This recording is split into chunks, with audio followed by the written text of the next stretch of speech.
Kanchipuram వకుడా silks నాణ్యత మా ప్రాధాన్యత. మదీనాగూడ, మియాపూర్, హైదరాబాద్ లో త్వరలో శుభారంభం.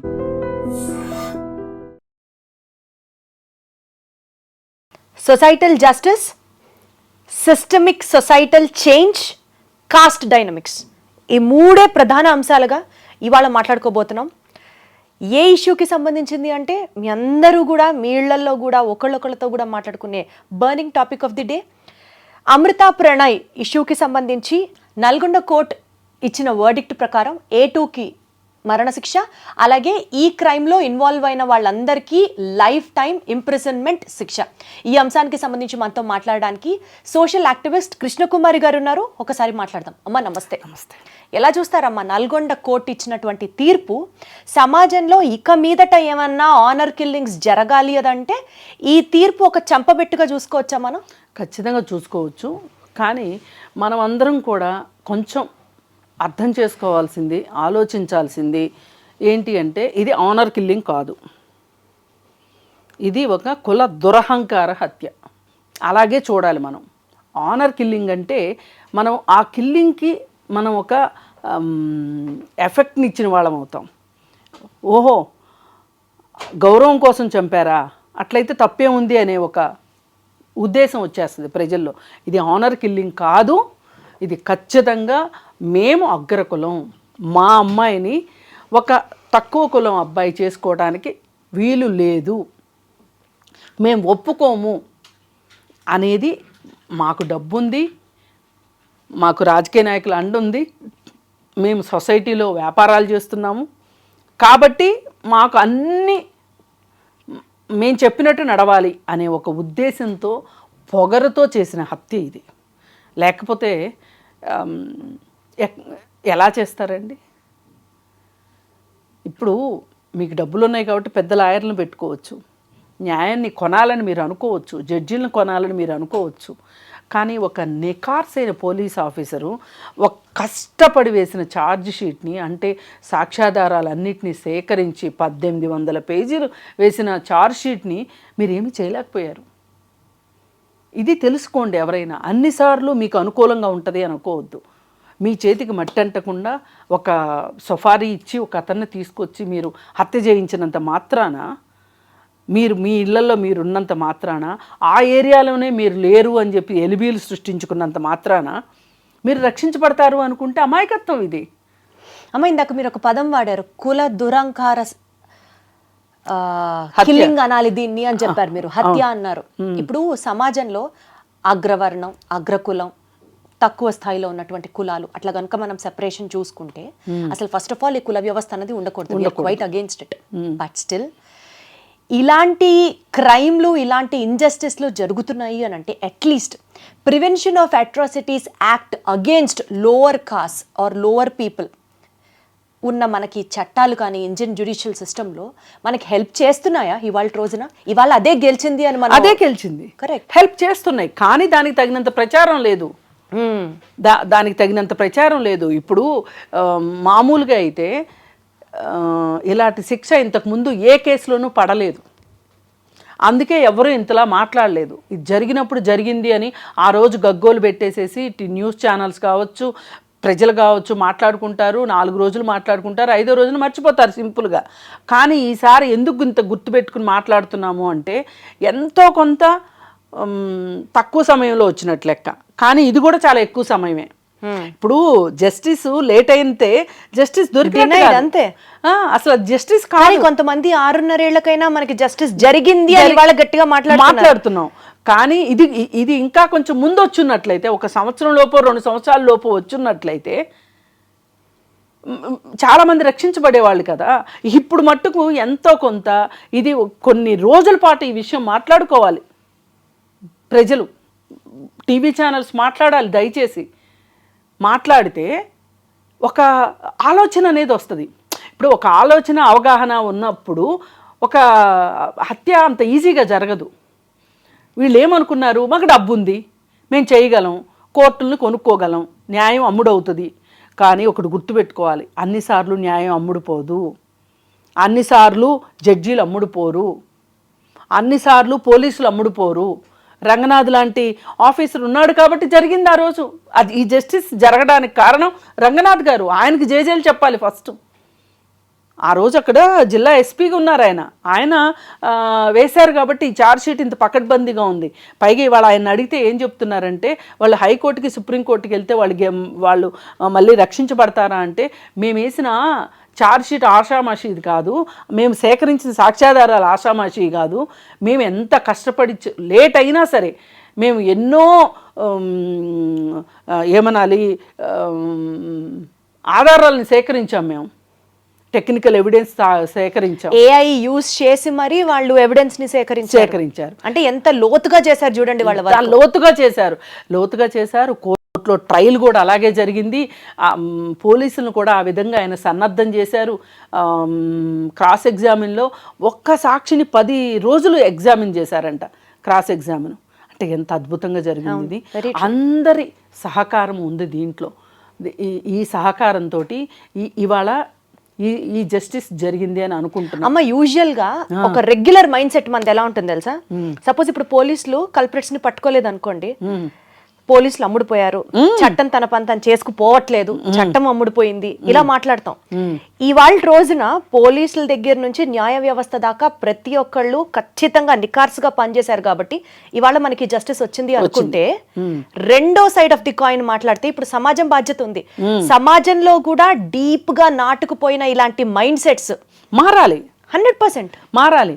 అవి ఎలా మారుతాయి అంటే, మనము ఈ జరిగిన దాని గురించి గ్లోరిఫై చేస్తూ మాట్లాడాలి. ఏది ఇవాళ వచ్చిన తీర్పుని మనం మాట్లాడాలి. ఆ జరిగిన నేరాన్ని నేరంగా మాట్లాడుకోవాలి. వాళ్ళు ఏం సాధించారు ఈరోజు, మారుతిరావు ఏం సాధించాడు, శ్రవణ్ ఏం సాధించాడు, ఈవేళ ఎవరికి నష్టం జరిగింది. ఇవాళ నిజంగా ప్రణయ్ తల్లిదండ్రులకి కొడుకు లేకుండా పోయాడు. ఇప్పుడు అమృతకి భర్త లేకుండా పోయాడు. ఆ బుడ్డోడికి వాడికి ఏం తెలుసు, వాడు అసలు తండ్రినే చూడలేదు. ఎంత దుర్మార్గం, ఎంత దారుణం. ఏమి మీరు ప్రేమ కోసం చస్తాము, ప్రేమ కోసం చంపుతాము అని మీరు మాట్లాడుతున్నారు కదా. ఇది ప్రేమ కోసం చంపటం చావటం కాదు. చచ్చేంత ప్రేమ, చంపేంత ప్రేమ ఎవరికి కావాలండి? ప్రేమ అది కోరుకోదు, బతికించే ప్రేమ కావాలి. అదే కదా. అదే ఆ రోజు సరే వాళ్ళ నిర్ణయానికి వాళ్ళని వదిలేసి మీ దోవను మీరు బతికుంటే, వాళ్ళ దోవను వాళ్ళని బతకనిస్తే ఏమయ్యేవాళ్ళు? బతికి చూపించేవాళ్ళో కాదో, లేదంటే నీ కూతురు నీ దగ్గరికి వచ్చేదేమో నీ కోరిక ప్రకారం. ఆ భర్త నచ్చకపోతే ఏం చిరంజీవి గారు అమ్మాయి వచ్చేస్తే చిరంజీవి గారి దగ్గర పెట్టుకోవాలా? ఏం నువ్వు కూడా అలాగే చేసేవాడివి కదా, చేయొచ్చు కదా. ఒక గిల్ట్తోనే కదా మొన్న ఆయన కూడా సూసైడ్ చేసుకున్నాడు. ఏం సాధించాడు మారుతిరావు? ఇప్పుడు అసలు ఇంకో కొత్త విషయం, శ్రవణ్ భార్య కూతురు కోర్టు దగ్గర కాస్త హడావుడి చేశారు. అవును. ఆ రోజు మీకు తెలియదా? అంటే శిక్ష పడదు అని అనుకున్నారు కాదు, మీ ఆయన చాలా గొప్పలు చెప్పుకుని ఉంటాడుగా ఇంట్లో. నేను అమృతని ఇలా కొట్టాను, అమృతను అలా కొట్టాను, అమృత ప్రేమికుడి దగ్గర నుంచి అమృతను విడగొట్టాను, అది చేశాను ఇది చేశాను అని గప్పాలు కొట్టుకుని ఉంటాడుగా. అవన్నీ మీరు వినే ఉంటారుగా. అన్న కోసం ఆ మాత్రం ఈ తమ్ముడు చేయడా, అన్న రాముడు కోసం ఉన్న లక్ష్మణుడు లాంటి వాడని కీర్తించారు కదా ఆ రోజు. మరి ఆ రోజు ఇవాళ శ్రవణ్ కూతురు అంత ఏడుస్తూ మాట్లాడుతూ, అంత బాధపడుతూ, వాళ్ళ ఆవిడ మీకు ఒక నమస్కారం అని చెప్పి అందరికీ చెప్పటము, ఇవన్నీ మరి ఆ రోజు మీకు మీ భర్త మీ తండ్రి చేసింది చాలా హీరోయిక్గా అనిపించింది. అంత అమృత వల్లే జరిగింది, అంత అమృత చెప్పిందా భర్తను చంపేయమని? ఎందుకు చంపాలి? ఇవాళ కనీసం మీరు రేపొద్దున అతను జైల్లో ఉంటే ములాఖత్కి వెళ్ళడానికైనా అవకాశం ఉంది. కానీ ఈ ప్రణయ్ తల్లిదండ్రులకి ములాఖత్ ఉందా? కొడుకుతోటి అమృతకి ములాఖత్ ఉందా? అమృత కొడుక్కి తండ్రితో మాటామంతి ఉంటుందా? లేదు కదా, లేకుండా చేశారు కదా. ఎవరికి ఎక్కువ అన్యాయం జరిగింది? వాళ్ళు మీకేదో అన్యాయం జరిగిందని అంత బాధపడిపోయి గగ్గోలు పెట్టేసి ఏడుస్తున్నారు. అసలు ఇంకో మాట, అసలు ఈ మారుతిరావు అనే ఫ్యామిలీకి పెద్ద ఫైనాన్షియల్ బ్యాక్గ్రౌండ్ ఏమీ లేదు. చాలా చిన్నగా మొదలైనవి వాళ్ళ జీవితాలు కూడా. ఎన్నో దరిద్రాలు చేసి రియల్ ఎస్టేట్ గా రియల్ ఎస్టేట్ రంగనాథ్ గారు మాట్లాడుతూ రియల్ ఎస్టేట్ చేశాడు, కానీ రియల్ ఎస్టేట్ చేసే వాళ్ళందరూ దొంగలు దుర్మార్గులు కాదు. అతను ఏ విధమైన తప్పులు చేయకపోతే సఫారీ గ్యాంగులతోటి పరిచయం ఉంటుంది. అసలు ఒక గుజరాత్ గ్యాంగ్ తోటి ఆయనకి పరిచయం ఉంది. ఆయన రియల్ ఎస్టేట్ దందాలు చేసేటప్పుడు బెదిరించడానికి ఆయన స్థలాలని ఆక్రమించి అవన్నీ చేసేటప్పుడు ఆయనకు అండదండగా ఉన్న వాళ్ళే ఇతను పరిచయం చేశారు ఈ సఫారీ గ్యాంగ్ని. అలా వచ్చినాయి డబ్బులు మీకు. లేకపోతే ఈరోజు కోర్టు దగ్గర నుంచి పారిపోవడానికి కార్లు, ఉండటానికి పెద్ద పెద్ద ఇళ్ళు, ఇవన్నీ ఎక్కడి నుంచి వస్తాయమ్మా? అడగండి ఒకసారి మీ శ్రవణ్ని. ఈసారి వెళ్ళినప్పుడు మీ నాన్న అడుగమ్మా. అందుకే అన్న రుణం తీర్చుకుంటానికి హనుమంతుడిలాగా మీ నాన్న ప్రవర్తించాడు. బాబాయిలు అనగానే ఏదో వీళ్ళకి తండ్రి తర్వాత తండ్రితో సమానం అంటారు. ఆ తండ్రితో సమానం అని ప్రేమాభిమానాలు పంచితే మంచిదే, కానీ ఇలా హత్యా రాజకీయాలు అయితే చేయాల్సిన అవసరం లేదు, హత్యలు చేయాల్సిన అవసరం లేదు. వీళ్ళేదో హోల్ అండ్ సోల్ ఫ్యామిలీ మొత్తాన్ని చిన్నాన్నలే నెత్తికెత్తుకున్నట్లు, పిల్లలు మంచి చెడులు, వాళ్ళ నడవడికలు అన్నీ చూడడానికి వీళ్ళు ఉన్నట్లు సినిమాల్లో కూడా అలాగే చూపిస్తారు కదా. మనం చాలా సినిమాల్లో కూడా చూసాం అది. అయితే మరి ఇవన్నీ ఎందుకు? ఇవన్నీ జరగకుండా మనం చాలా సిచ్యువేషన్స్ చూస్తాం కదమ్మా, కొన్ని సినిమాల్లో కూడా చూపించారు. ఇంటర్ కాస్ట్ మ్యారేజ్ చేసుకున్నటువంటి కపుల్స్ ఆ కమ్యూనిటీస్లో వచ్చిన డిఫరెన్సెస్ వల్ల కావచ్చు, ఆర్ తన లైఫ్ వేరు తిన లైఫ్ వేరు, కలిసి ఉన్న తర్వాత కలిసి ఉంటున్నప్పుడు కొన్ని సమస్యలను చూసిన తర్వాత విడిపోయిన సందర్భాలు కూడా మనం బోల్డ్ చూసాం. ఇలాంటివి జరగకుండా ఉండడానికి పేరెంట్స్ గా మేము అది కాస్త జాగ్రత్త పడతాము, దాన్ని ఇంత తప్పుగా చూపించాల్సిన అవసరం లేదు అని కొంతమంది ఇంకా వితండంగా వాదిస్తూ ఉంటారు. కరెక్టే. నేనేమంటానంటే వాళ్ళు వచ్చేసినప్పుడు మీరు ఆదరించండి. వచ్చినప్పుడు అప్పుడు ఏమన్నా గొడవలు అయినప్పుడు అప్పుడు చూసుకోండి, అప్పుడు ఆదరించండి. ఎంతైనా ఒక మనిషిని చంపడం ఎంతవరకు కరెక్ట్? మీ అమ్మాయిని మీరు జాగ్రత్త చేసుకోవాలనుకోవడం తప్పే కాదు. Very well said. నేనేం కాదన్ను, కానీ వేరే వాళ్ళ పిల్లోని చంపే హక్కు ఎక్కడుంది మీ అమ్మాయి కోసం? దట్టు మీ అమ్మాయి ఏమన్నా మీ ఇంటికి వచ్చిందా? రాలేదు కదా. ఏమి న్యాయం అసలు? ఒక మనిషిని చంపే హక్కు ఎవరిచ్చారు అసలు? ఒక చెట్టునే నరకొద్దు, చెట్టు నరికితే 10,000 జరిమానా అంటున్నాం. అలాంటిది ఒక మనిషిని చంపితే? ఒక చెట్టుకో ఒక ఆవుకో ఉన్న విలువ ఒక మనిషికి లేదా? వాళ్ళు ఏ కులంలో పుడితే మట్టుకేంటి? అసలు కులాన్ని బట్టి మీరు ఎట్లా ఇది తప్పు ఇది ఒప్పు అని మీరు నిర్ణయిస్తారు? ఇప్పుడు మీరు కట్నాలు కానుకలు అన్నీ ఇచ్చి మీరే చూసి మీ కులంలోనే తిథులు నక్షత్రాలు చూసి చేసిన పెళ్ళిళ్ళన్నీ బాగుంటున్నాయా? అక్కడ కట్నాల కోసం వేధిస్తున్నారుగా. మొన్న కుక్కర్లో పెట్టి చంపినవాడు, ముక్కలు చేసి కైమా కొట్టి కుక్కర్లో ఉడకబెట్టినవాడు ఒకే కులం వాడు కదా. పెద్దలు, అది కూడా పెద్దలు కుదిర్చిన పెళ్ళి కదా. మరి ఏంటి దానికేం చెప్తారు సమాధానం? ఇప్పుడు కూడా ప్రణయ్తో ఆ అమ్మాయికి నచ్చకపోతే ఏ మూమెంట్లోనైనా వచ్చేసే హక్కు అమృతకు ఉంటుంది. అలా ఫ్రీడమ్ పేరెంట్స్ ఇవ్వాలి. మీ అమ్మ తప్పు ఒప్పు నువ్వు చేసేసావు, నువ్వు ఎక్కడన్నా సంతోషంగా ఉండాలి. నువ్వు చిరంజీవి గారి కంటే మొనగోడివా? ఆయన ఇవ్వలా స్టేట్మెంటు?